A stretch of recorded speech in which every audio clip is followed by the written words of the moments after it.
Hello, everyone. Welcome, welcome. Hello, hello.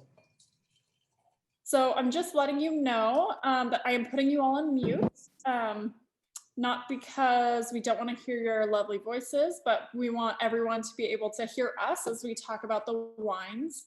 And I'm just gonna give it a couple minutes, let some more people join. Looks like people are still coming in, but we just want to welcome you and thank you all for being with us. We always look forward to these virtual tastings, and it's so great to see some new faces. We're back in lockdown here in Sonoma, so this is me socializing with people, and I love it. Oh, Charlie, you're muted. This is exciting for me too, because I look out there and I see family members. I see my cousin Allison and her husband and my friend Don Barker, and I think my aunt Ann and Uncle Ed might be broadcasting in from Vegas too. So we've got quite a little family operation going here. I love it, Charlie. That's so great. So with that being said, I'll keep an eye on the waiting room, but it is 3:30 California time, so we are definitely going to get started. And like I said, thank you all so much for being here.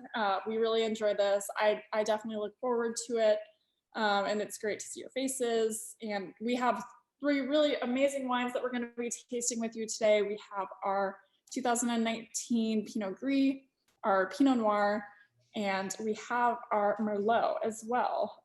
So really excited to jump right into those. But before we do, for those of you who might not know who I am, I'll introduce myself. My name is Megan Klein. I'm part of the second generation here at Klein Family Cellars, and I've been working with my family for the past 5 years, doing a little bit of everything from working in the cellar with our winemaker Charlie to working in marketing, in the vineyard, and you name it, sales, a little bit of everything. It's kind of the great part about being in a family business. No 2 days are ever the same. So it definitely makes it fun.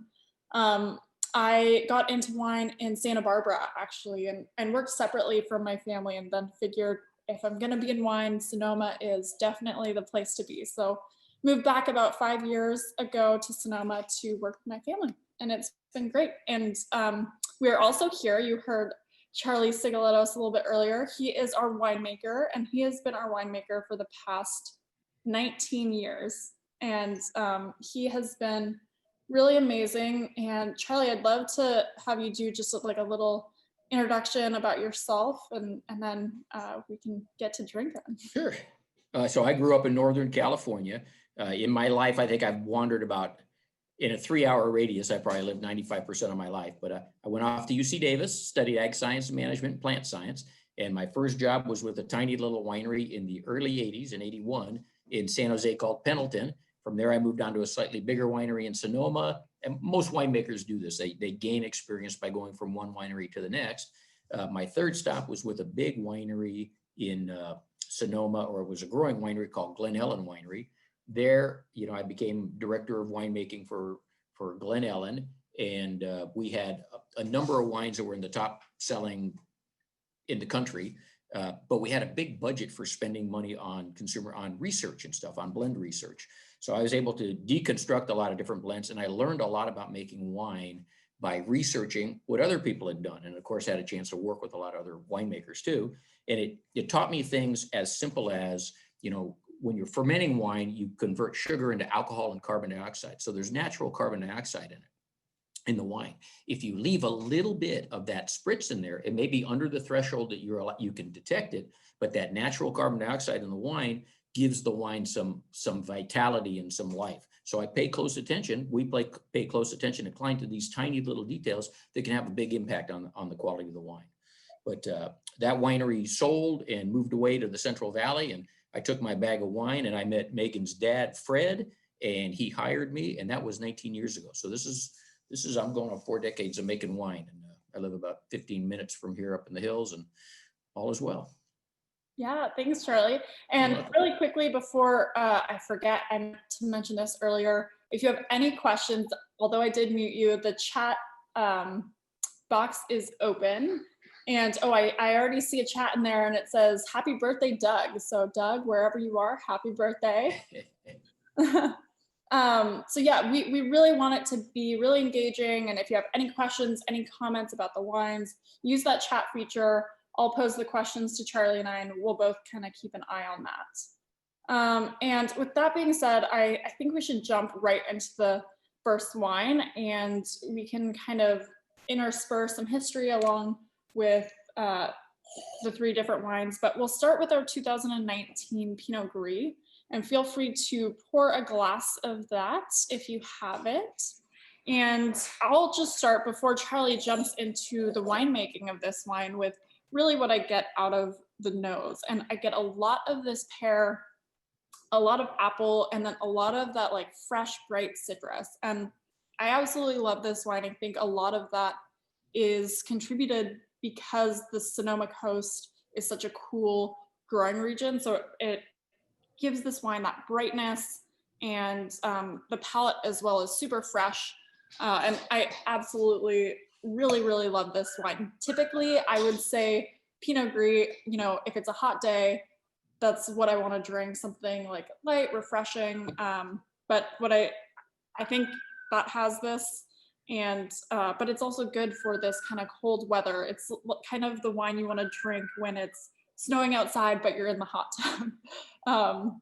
But Charlie, I would love to have you kind of talk through the process, through some of the vineyards that we use to make this wine. Sure. Let me tell you a little bit about the vintage first. This is our 2019. In fact, all three of these wines we're tasting are from the Sonoma coast, from Sonoma County. That vine behind me right there is from where the winery got its start in Oakley, California. So the beauty of Klein is that we've got grapes that need a lot of heat growing in the right place, like Zinfandel and Mourvedre and Carignan growing in Contra Costa County and where it gets nice and warm. And then we've got grapes that don't require nearly as much sunlight to ripen up, growing in nice cool regions like Carneros, where the winery is, and a little bit further west in the Sonoma coast in the Petaluma Gap there. So we've got the right grapes in the right place, and that's half the battle. So in 2019, it was a beautiful harvest. It was generally pretty cool, but real even ripening. It was the sixth largest harvest in California history, but I don't hear a lot of people complaining about 2019 compared to 2020, but it was a wonderful year for harvest. Okay, so let me tell you a little bit about Pinot Gris. So it's a delicate, early ripening, white variety. It's literally grown all over the world. It's got different names in different places. If you go to France, they call it Pinot Gris. If you go to Germany, it's Roulander. It's Pinot Grigio in Italy. In Greece, it's Montevassia. So it's just literally all over the place. In California, it's the seventh most widely planted grape out of all the grapes. So there's 17,000 acres of Pinot Gris in the ground. It's really gained popularity. It is determined by UC Davis. It is actually a mutation of Pinot Noir. So it's almost genetically identical to Pinot Noir, which is interesting. And when you look at the grapes and you look at the leaves, they look very similar. It's a color sport of Pinot Noir. Okay, so it's been known since the Middle Ages from the Burgundy region of France. It first came to the US, it came to Oregon in 1965, and then King Estate in Oregon helped it gain recognition. Then you guys probably all know Santa Margherita Italian Pinot Grigio really got the ball rolling on this. The name Pinot Gris, and this is kind of clever, Pinot means, can you see what I'm holding up there? Does it disappear? There we go, pine cone. That's a pine cone. So Pinot means pine cone because the grape cluster looks just like that. It's little and it's compact, and the Gris part means gray, because if you actually go out in the vineyard and you look at Pinot Gris, it's not like a white variety and it's not like a red variety. It's literally like gray, and sometimes the wine can even have a little pink element to it. Okay, so we made this Pinot Gris come from three of our Sonoma coast vineyards. They're in an area called the Petaluma Gap, and Petaluma Gap is called the Petaluma Gap because it's literally like a 17-mile swatch of land where the wind just comes ripping in from the Pacific Ocean and then exit towards the San Pablo Bay. So you get that wind, which slows down ripening, but there's also lots of fog, and it's a very cool region. It's a region where things like Zinfandel or Cabernet Sauvignon would have a very hard time growing, but it's perfect for Pinot Noir. We picked this grape We picked this for this program on September 24th. So it came in about 10 days earlier than our Chardonnay picking. Okay, so I'll tell you a little bit of how we made the wine. Okay, so we destemmed this wine. We hand picked it, and then we brought it in and we put it through a machine that spun all the stems off. It didn't crush the grapes. We pull those rollers back so we don't crush the grapes. So you get whole grapes kind of making their way to the press. So at that point, we've got this big cylinder, what's got an airbag in it, and it squishes all the juice free of the skins. So that is the juice that we then pump to a tank, and we settle it for 24 to 48 hours. So we get rid of all the grape solids that settle to the bottom. We now take the real clean juice off, and we initiate a fermentation with a real aromatic yeast. And we did something a little different with this one, is that 6% of it went to barrels, neutral barrels, for a fermentation where it would ferment a little bit warmer. It would have a little lees contact. It would develop another element of complexity. And then we took another 3% and we stuck it in a concrete egg, which if you come to the winery around Easter, it's usually decorated as a big Easter egg. But it also adds a little bit of complexity because the flow dynamics are a little different in there. This wine went through, what you can put wines through a bacterial fermentation called a malolactic fermentation that drops that malic acid and it creates a butter or an interesting compound. This went through about 30% of that malolactic fermentation. But there's really no oak on it. We just wanted to show off the fruit, just like Megan was talking about. It's about 14.5% alcohol. Alcohol is where the weight comes from in a wine. So we picked this guy about 23.5 or 24% sugar, and it's left with a pretty good body. So I'd say this is more of a reserve style Pinot Gris versus a bright and crisp and simple Pinot Grigio, for instance. All in all, we made about 3,600 cases. Yeah, thanks, Charlie. And so someone asked if the fruit taste difference coming from somewhere like the Central Valley versus the coast or a different location. And I would say absolutely. I think the coast, it really lends itself to this cool, long growing season. So basically what that means is you're preserving that acidity, whereas in some of those warmer areas, you lose some of that and you get more of that richer, riper, rounder style of fruit, where I think you're preserving that brightness, you're preserving that freshness. And would you agree, Charlie? Yeah, I think if you're talking about the Central Valley, it's significantly warmer than where we are on the coast. And grapes, as they're ripening, they'll lose acid 24 hours a day. So they'll continue to respire acid at night. So when you're in a cool region, you hang on to that acid that provides the brightness and all. That's why the coast is such a nice region, such a nice area to be growing Pinot Gris. Yeah. I see my Aunt Ann and Uncle Ed out there too. They must be in Watsonville, or are you guys in Vegas? Thumbs up. I love it. That's great. And then, we talked a little bit about this going into neutral barrels. So basically what that means is that, these barrels aren't imparting any flavor into the wine. So instead we are doing it to add a little bit more of that texture, like Charlie was saying, a little bit more of that complexity. So these are barrels that have been used so much that they have no more flavor to impart. And it's really more about the fermenting style and making it more of that rounder Yeah. stuff. But a neutral barrel is just like a tea bag that's been used a bunch of times. You're not getting any more tea flavor out of it, but you still have the benefit of all the solids settle to the bottom of that barrel, and you can stir them, and those lees, which are the yeast that have died and dropped to the bottom, when they break up, they give you kind of a toasty component. So it's just another interesting element. Yeah. And Charlie, did we add any of the amphora aged Pinot Gris into this blend as well? I don't know, Megan. I know we went into it with the egg, but I don't recall putting the amphora. That's an interesting program Megan's got going, is actual clay amphoras like the Romans used. Yeah. And again, it's kind of like the cement egg, where it's really about adding texture. And would you say that's also part of the reason that we use the cement egg in this? Again, yeah. I think Pinot Gris, a lot of times people can think that it is this really simple wine, but there are ways to add complexity and make it really all about the texture, bring out all those different flavors and different components. So I think you do a really great job with this wine. And I'm so sorry if you can hear all these dogs barking in the background of my Zoom, guys. if that's Those your dogs? yeah, yeah. There's You may about have to pick 4 one up so we outside. can see it. Um, but yeah, I think it's a really great wine. What, Charlie, would you say is like the ideal pairing for Pinot Gris? You know, I'd say I wouldn't want to overpower it with a black and dahi or anything. So I'd say something, you know, a nice middle of the road in terms of body and flavor intensity food. I mean, I think it would go well with chicken. I think any of your fish Like dish. a white fish? Yeah, like fish Yeah, whitefish tacos would be great. maybe. It's just a nice, clean, easy drinking wine too. Yeah.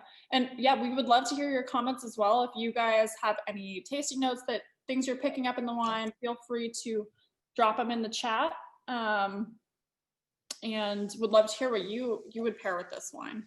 You know, let me also say, I'll just say a quick thing about the vineyards. We don't use any pesticides or herbicides when we're farming our grapes either. Yeah. That's a plus. I mean, we've got 2,000 solar panels sitting on the roof here. We're trying to do right by the world. So there's a few other things I'll talk about when we get into the red wines too. Yeah.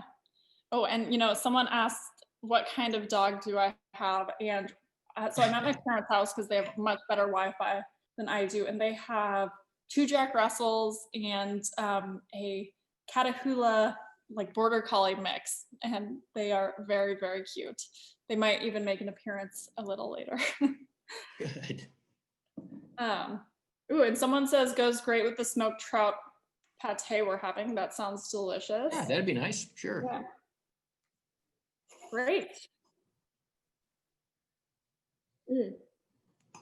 Someone says scallops. Nice. Yes. Yeah, I think some of that lighter seafood would really, really go nicely with this. And people have said Jane said, I've added it to lemon and cream sauces and it's delicious. That's great. Great cooking wine, guys. And I do have to give a bit of a shout out to Mike LG. I see you there. How are you?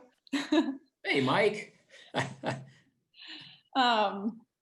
Great. Well, I've been in our tasting room for years. yes. Oh, and someone says it goes great with a second glass of Pinot Gris, and I agree. So great. Yeah, feel free to keep dropping questions, comments. But with that, we can kind of jump to some Pinot Noir. And I can jump dogs and phones. Oh, and someone said, in terms of growing region fermentation, how does Gewürztraminer differ from Pinot Gris? And I can answer this first, just from my point of view, and Charlie, I'll have you kind of take a stab at it too. But to me, Gewürztraminer is really, really aromatic. So I get a lot of that floral component, a lot of that like rich kind of tropical fruit, like gooseberry. It's really distinct to me, where Pinot Gris sometimes has more of that like mellow palate where it's a lot of citrus, a lot of apple, and growing region. I mean, historically, they're typically grown in the same areas, places like Alsace, and here in California as well. And I think really it's just the flavor profile that's super different. But in terms of fermentation, Charlie, how do you approach the 2 different grapes? Well, you know, you hit it right on the head. I mean, the Gewürztraminer is one of the few grapes where you can actually taste it in the vineyard and it tastes like the finished wine. Like you can taste a Chardonnay and a Pinot Gris and some Sauvignon Blanc's a little different. But when you taste Gewürztraminer, it's unmistakably a Gewürztraminer because it's got that spicy, super floral note. And we just try to preserve that character. So we ferment it with the Gewürztraminer. We tend to ferment it nice and cool, and we'll use a yeast that'll accentuate some of those flowery compounds in the thing. Or in fact, we're getting ready to bottle our Gewürztraminer, our 2020 in a week here, but we don't make a lot of it. But yeah, it's we just try it with the Gewürz, try and preserve. Well, similar with the Pinot Gris. Pinot Gris will add an extra layer of complexity by putting it in some barrels in our concrete egg, whereas the Gewürz, we'll just keep it nice and cool and preserve those flavors, those floral, spicy flavors. Yeah, great. Well, with that said, if you guys are ready, pour yourself a little taste of our 2019 Pinot Noir. I love this Pinot. We've been making Pinot since 2010, Charlie. Is that right? Even longer than that, but they were small. Yeah, we made it in really small batches to begin with. I mean, we Yeah. made because we sold those grapes. So Valuable. exactly. So yeah, we had planted Pinot back in the early 90s. So as far back as 1996, we planted Pinot Noir in the Sonoma coast, and even more specifically in this area that Charlie was talking about called the Petaluma Gap. For the longest time, we sold the fruit. We had always been known for making Zinfandel, making, these Rhone style wines, and we hadn't really tried making Pinot Noir and Chardonnay. And it wasn't until we stopped selling the fruit that we were like, okay, we should really try this. We're in Sonoma. This is where our tasting room is located. Like, we really want to honor the traditions and the soil and all of that of this growing region. So we started making a Pinot Noir. I absolutely love Pinot from the Sonoma coast, and more specifically the Pinot Gap, because I think the Petaluma Gap, because I think it really balances that kind of old world style. It's again that cool growing climate, so it has more of those old world tasting notes, so a little bit more of that earthiness, a lot of that mushroom, etc. But it's still California. So to me, it's this really great balance of old world and new world, and that's kind of what I get in our Pinot. This is probably the wine that I drink the most of ours. It's definitely my like weeknight wine that is my go-to. I absolutely love it. And to me, I get, again, a lot of those traditional like crunchy red fruit notes that you get in Pinot Noir. So a lot of that cherry, pomegranate, and yeah, just really a delicious wine and kind of intermingled with that earth and spice. That sounds about right, Megan. Yeah, well, and Charlie, we do have a question from Don Barker. How old were you when you had your first glass of wine? I was 3, Don. No, actually, yeah, I'd have to say, being Greek, my dad's Greek, mom's Italian, there was always wine around the house. And I'm afraid during a Greek Easter celebration as a young teenager, I kind of hit the wine and introduction. Been more moderate since, but yeah, that's a early on. But then, I've always tasted wine, always tried to pay attention to it, and half the battle is just putting your nose in it and thinking about it before you drink it. So, yeah. But, so we got another question, and it said, what other regions are known for Pinot Noir? Washington, Oregon. When I think about Pinot, I of course think about Burgundy. Oregon for sure, like Willamette Valley. But there's also places like Santa Barbara. I love Pinot Noir from Santa Barbara, and other New World examples like New Zealand. New Zealand is really well known for their Pinot from like Central Otago. And I think you can find great Pinot all over the world. I think it's one of those, such a well-known variety. Everyone, all the different wine regions, someone has Pinot planted for sure. Yeah, it is an incredibly popular grape around the world. Okay, so the 2019 vintage, I talked about it a little bit with the Pinot Gris, but for late folks coming to it, the 2019 vintage was a wonderful vintage, and it was nice, even, cool ripening, and we had good rains in the winter, kept good growth. It was just an ideal year for us. So this is our 2019 Pinot Noir.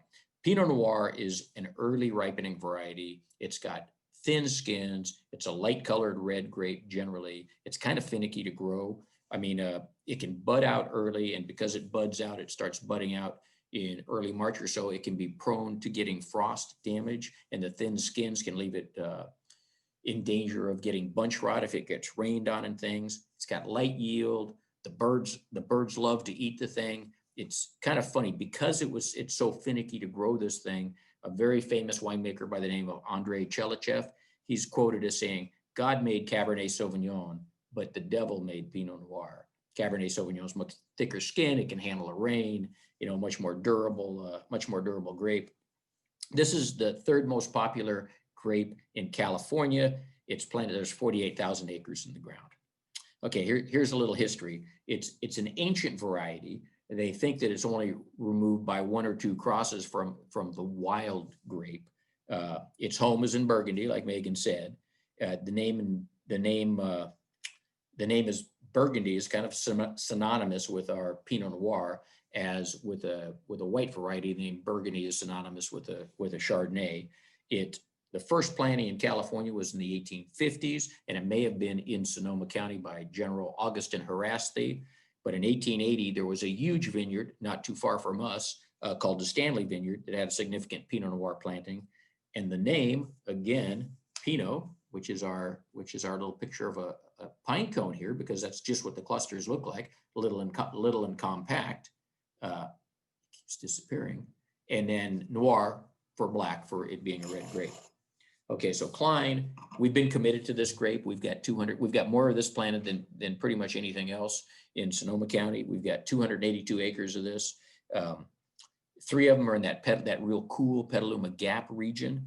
There's Pinot Noir is one of those varieties that has a lot of different clones. It's mutated over the years. So we have 10 different clones, each one with slightly different size clusters, slightly different cluster compactness, looseness, different size berries. They all contribute a certain different kind of flavor to it. So it provides a little complexity in this blend. And we've got about a dozen different rootstocks, because European rootstocks are susceptible to all sorts of things. We have bugs in the ground in America. So you graft the European fruit wood to the American rootstock, and then it becomes a little more durable. The bugs don't bother it quite so much. With this grape, we hand-picked it, we crush it, we go to a stainless steel fermenter. It begins fermenting naturally. We don't add any yeast to it at all. We ferment it at a fairly warm temperature, because making red wine is kind of a little bit like making coffee. Part of it is an extraction function, where you're actually pulling the color and the mouth puckering tannins and things out of the skins and out of the seeds. I'll taste this wine every day, and when we've extracted the amount of that mouth puckering tannin we want, we'll press it off the skins. We may press it off the skins when it's still a little sweet, and then it'll ferment dry in a different tank, but it won't continue picking up those tannins. With this wine, we don't, if you do manage to make a wine that has too much of that mouth puckering tannin in there, and you want to get rid of it, it's common to add a protein finding agent like an egg white or gelatin. With our red wines, we don't add any finding agents. So these are all vegan and gluten-free, vegan friendly and gluten-free. This wine we brought it in about 24% sugar, 24.5% sugar. So it ended up at about 14.5 alcohol. So it's a big, it's a decent medium-bodied Pinot Noir. It's got a little bit of that spearmint and raspberry. We like in a Pinot Noir, and it saw about 40% new oak. So there's a little bit of that toasty element to this thing, and even a hint of coffee in there.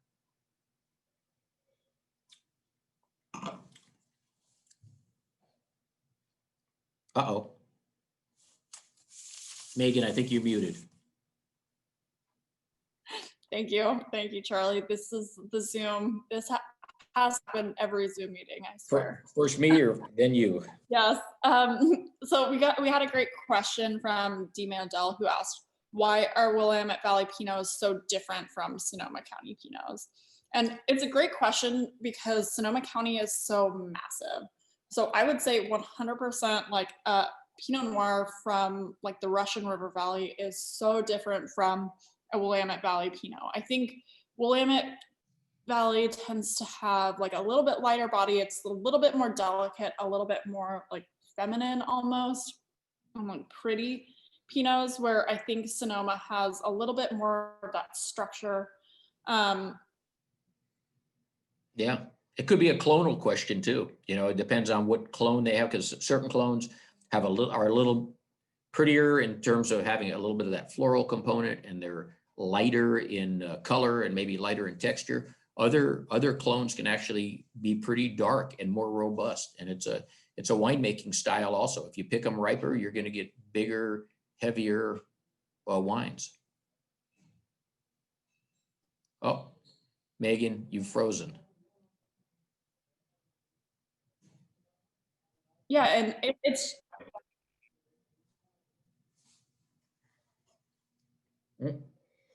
Well, it seems to me like we've lost Megan, but she will be back. Hope the dog didn't chew through a wire or something, but we have got one, and I can't, Megan? I'm so sorry. I don't know. Again, Zoom every time. I am back though, I promise. And where did we?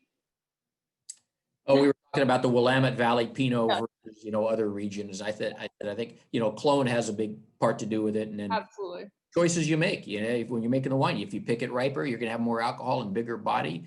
If you pick it, maybe you're in an area that's so cool, you're not going to get a lot of ripeness. And then your alcohol is going to be 12.5 or 13.5. And that's what you get. Yeah, and I do think it is an interesting question though, because even within Sonoma County, the Pinots can range so much. So yeah, there's so many different components that go into it for sure. Yeah, and Paul, you're right. I thought my parents' Wi-Fi was better too. Apparently not. With that, I think we're ready to move to wine number 3, unless anyone has any questions. Quickly while you're all pouring your third glass of wine, Charlie, what's your favorite Pinot pairing? Oh, well, there's the famous one that goes with my Greek heritage, which is parrot with lime, because that sort of spearminty raspberry note goes so well with it. But I think it would work with any number of things. I mean, heck, pair it with sushi. I love it. Great. Yeah, I like chicken and mushroom dishes with Pinot or duck. Duck is always a go-to. Not that I'm eating duck that often, but I wish I was eating more of it. All right, who's ready for wine number 3? This is our 2018, Thanksgiving, yes. 2018 Merlot. And this is all Sonoma Coast fruit. Really exciting. Charlie and I just actually had a virtual event where we only spoke about Merlot, and it's such a fun variety. It gets written off a lot of times, and it definitely, we've all watched the movie Sideways. It definitely had a huge impact on Merlot sales, Merlot plantings. So it's really fun to have made this variety for so long and really embraced it. I love kind of this cooler climate Merlot. I think you get a little bit more of that herbaceous character out of this wine. And you still get that kind of velvety texture, and it's really beautifully made. And Charlie, I would love to have you kind of take away one, talking about the 2018 vintage, and then talk about the winemaking. Okay. Well, it's funny, the tasting Megan was talking about was with the Panamanian embassy. Yeah. And they had a huge television production on the whole thing. We talked for an hour about Merlot. I think we said everything we could have possibly said about Merlot. It was really, really fun. Okay, so this is a 2019. I'm sorry, our 2018 vintage. The 2018 was the biggest crop in California history. California picked 4.3 million tons of wine grapes. It was a warm February. It rained like 27 times between March and April and June. And then it sort of cooled off, and everybody was a little worried that as we got toward the end of that thing, that some of that fruit was going to be left hanging. It wasn't going to ripen up. But October turned out to be beautiful, and everything ripened up, and it actually turned out to be a pretty darn good year. This variety itself, Merlot itself, is kind of a mid to late ripening red, loose bunches, large berries. It's one of the most widely grown grapes in the world. It's the 5th most widely planted grape in California, and that's about 37,000 acres. If you guys want to know what the number 1 is, it's Cabernet Sauvignon at 95,000 acres, and then Chardonnay at 92,000 acres, and then you get your Pinot Noir at 48,000 acres, and then there's Zin at 40,000 acres. All total, there's about 650,000 acres, I think, in California. It is going back. It's a cross between Cabernet Franc and an obscure variety that's kind of disappeared called Magdalene Noir de Chantes. So it's also known as a Bordeaux variety because it's one of the 5 varieties that Bordeaux has sanctioned for use in their Bordeaux blends. There's Merlot, Cabernet Sauvignon, Malbec, Petit Verdot, and Cab Franc are your varieties there. It's a fairly new grape in terms of its time it's been in existence. The first time it was mentioned was in 1784 in a Bordeaux journal. The name Merlot, they think, comes from a French bird called a merlot. It's a local French blackbird that loves to eat the grapes, so they named the grape after it. It's been super popular in California, in America, actually, because it's considered to be a little softer in tannins, a lot like a Cabernet Sauvignon, but a little bit softer in tannins and smooth, and it's easy to pronounce. When 60 Minutes came out and talked about the Mediterranean diet in 1991, Merlot sales, along with everything else, absolutely went through the roof. Which is kind of funny, is the movie Megan mentioned, the Sideways movie. The guy Miles waxed poetic about Pinot Noir.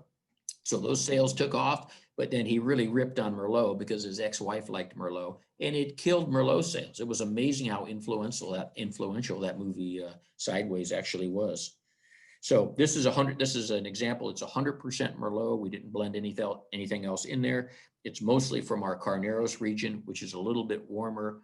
You know, we've got the Pacific Ocean to the west. We've got the San Pablo Bay to the south, but we don't get quite as much fog as you do as you go a little bit further to the west where our Petaluma Gap vineyards are. So it's a little bit warmer. We ended up picking these grapes on October 15th in 2018, and we picked the cab like on November 3rd. So it ripens up a little bit before the Cabernet does. There's a big difference, and Megan alluded to it, between a cool grown Merlot and a warm grown Merlot. If you grow a warm grown Merlot, like in the Central Valley or something, you get a lot of those big ripe, jammy flavors, you know, big cherry, that kind of thing. If you grow a cool grown Merlot, which is what this is, you start picking up more of those herbal elements, similar to what you'd find out of a Bordeaux, like a little bit of a green olive and mixed with the cherry and the blackberry. But those herbaceous notes are a little more prevalent in it. We handpicked this wine again. We destemmed it, crushed it to a tank. It fermented naturally. We didn't add any yeast to it at all. It just went with the indigenous yeast that we've got floating around here. You know, it's bright berry. There's a little bit of that olive component to it. And there's a hint of coffee and toast to this one too. We only made 3,400 cases of this wine. Yeah. Really great. And then, you know, we got a question about how the wildfires affected the 2018 vintage. And I think we were pretty free and clear and far away from the wildfires in 2018. Yeah, 2018 wasn't bad for us at all. I mean, 2020, we definitely have been doing a lot of testing and checking because we had, you know, more California burned in 2020 than it had ever had before. And we had a big fire that touched Sonoma and Napa and Solano County. But what happens with that smoke is it actually permeates the skin of the berry, and those smoke elements will get tied up with the sugar. So once they're bound to the sugar, you don't taste the smoke element. The free, they're called volatile phenols. The free volatile phenols can have some of that smoke aroma to it, but the danger is that once you do the fermentation and those phenols that were bound to the sugar's gone, suddenly they're free, and it can up the quantity of that compound you've got in your wine, and it could then cause smoke taint. But we're doing some really extensive testing, and we're looking really good in 2020. But that is the fear with smoke taint. Yeah, absolutely. And then, you know, we talked a little bit about where these grapes were grown, and you said, you know, most of these are coming from our Carneros estate. So we do grow a bit more west, which is the Sonoma Coast, Petaluma Gap region. So this particular Merlot, although mostly Carneros, is also some of that Petaluma Gap fruit as well. Correct, Charlie? Yeah, it is. It's about 22% what we call our catapult vineyard. And it's cooler there. I mean, you pick things 2 weeks later than you pick them in Carneros because that fog sits on those vines. But Merlot is one of those varieties. It can ripen in a cooler region. Whereas some other things like Zinfandel and Carignan, it just needs a bit more heat to get those things ripe, to get rid of the green character. Yeah. But I think this is a really nice, cool grown, a good example of a cool grown Merlot, cool grown Merlot. No means Say that 10 times fast. Yeah, no, I really agree. I love that hint of herbaceousness. Like I said before, I get this like thyme character to this, and then you still get some of those classic Merlot tasting notes. So some of that like rich plum, but it's not overly ripe or overly sweet. And I do think, you know, and we both said it actually, that this wine has that like plush, really velvety texture. And it really is something that people talk a lot about when they talk about Merlot. I think more so than any other variety, it is something that people liken the variety to the texture of it. And again, like I think this is a great example. Merlot pairings, what's your go-to, Charlie? You know, this is a pretty big wine. I mean, as I taste this thing, there's a fair amount of that tannin in there. The tannin is what's happening is it's denaturing the proteins in your saliva, so you're losing lubrication on your tongue, and it's tasting, gives you kind of that mouth puckering character, which is wonderful if you're eating it with meaty dishes, because it cleaves right through the fat and the meat, and that's why red wine with meat and white wine with fish, that's kind of where that comes from. But I think this is just begging for a hamburger or something, even a big portobello mushroom burger. Yeah. I'm having chili tonight, and I think this is the wine that I'm going to drink with it. Yeah, I think that's a good call. Yeah, yeah. And so we got another question, and it is from Amy, who asked if we would ever consider doing just a Big Break Vineyard only Zoom tasting, which I think is a great idea. Amy said, we would love to hear Charlie talk about that plot. And Amy, I think that's a wonderful idea. We have tastings scheduled out now for January and February. In January, we're doing a Zinfandel tasting. I think we are tasting the Big Break Zinfandel, but we're gonna taste through some of our different iterations of Zinfandel. So we have our Ancient Vines, our Big Break, and then our Meadowbrook Zinfandel. So that'll be super fun.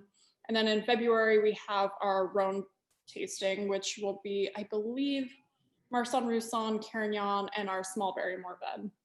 So that's also coming from Big Break Vineyard. But I think it would be really cool to do like a deep dive into Big Break specifically. And we kind of switched up how we were doing the virtual tastings. Before it was just, 3 wines that we wanted to drink, but now we're really trying to focus on the little piece of history where, this is Sonoma, this is what is coming out of Sonoma, and you can kind of see the thread that's going through the 3 of these wines, which is that bright acidity, that freshness that you get from this cool growing region.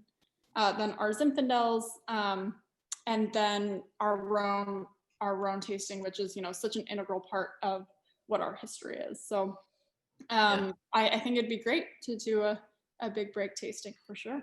Yeah, that Big Break Vineyards, it's in a little town called Oakley. It's near California's 2 largest rivers, the San Joaquin and the Sacramento. It's literally 30 feet of sand. Like you can see that Zin behind me, or that Carignan behind me, is in that deep sandy soil. That is just over the railroad track from our that's our Bridgehead Vineyard, over the railroad track from the Big Break Vineyard. But the Big Break Vineyard has grapes. They're dry farmed. Some of those grapes were planted in 1904. It's really an amazing historic vineyard. And it's got eucalyptus trees that add their own interesting element if you've ever had our Small Berry Mourvèdre. But we make a Grenache out of there, and a Zinfandel and a Carignan. It's a wonderful vineyard. That's a good idea. Yes. Great. Yeah, would love to hear your guys' comments on the Merlot, what you thought, favorite Merlot pairings. Go ahead and throw them into the chat. And, we talked a little bit about the 2020 harvest, Charlie, and, us dealing with the fires. It's definitely been a year full of challenges. What would you say, though, overall, not talking about the fires, but, everything else, how would you say 2020 was as a growing season? Well, it was really early for one thing. I mean, I got there in our Palomino vineyard thinking we had 3 weeks to pick it, and we ended up picking it 10 days later. I mean, everything was 1 to 3 weeks early. It was a really light crop. The prior few crops had been pretty big. So this 2020 is kind of harkening back to 2011 in terms of its small size. But the fruit, I mean, everything is tasting really good so far. It's we've already bottled our North Coast Viognier from 2020, and it's bright apricot and citrus, and the reds are dark and rich because the yield was so down. I mean, overall, California was probably down 20%. We're down 24%. So where we'd expect to get, 100 tons, you're getting 74, 75 tons. Berries were small, good concentration. I think 2020, if we're lucky, and we're lucky enough, I think, to be removed enough from the smoke that I don't think it's going to be an impact, but we're going to continue testing. I think 2020 could be a spectacular year if you pick the right producer. Absolutely. Great. Yep. Again, guys, feel free to type any more questions into the chat.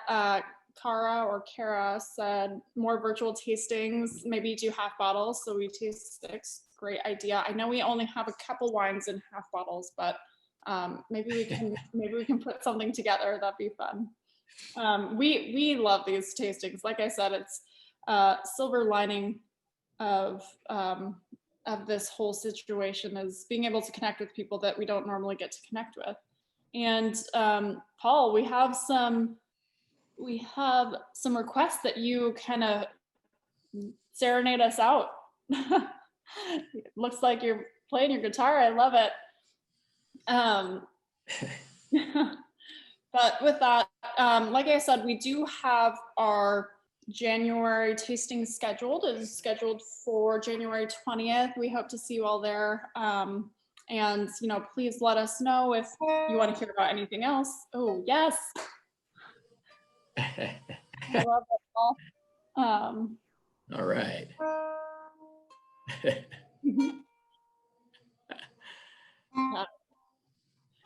Well, thank you all again, and we always have so much fun. And Charlie, thank you so much. You're welcome. Thanks, everybody. Thank you, everyone. Thank you, Paul, for your musical talents. All right. Bye, bye, everyone. Have a great evening. Have a happy holiday, and enjoy. You too.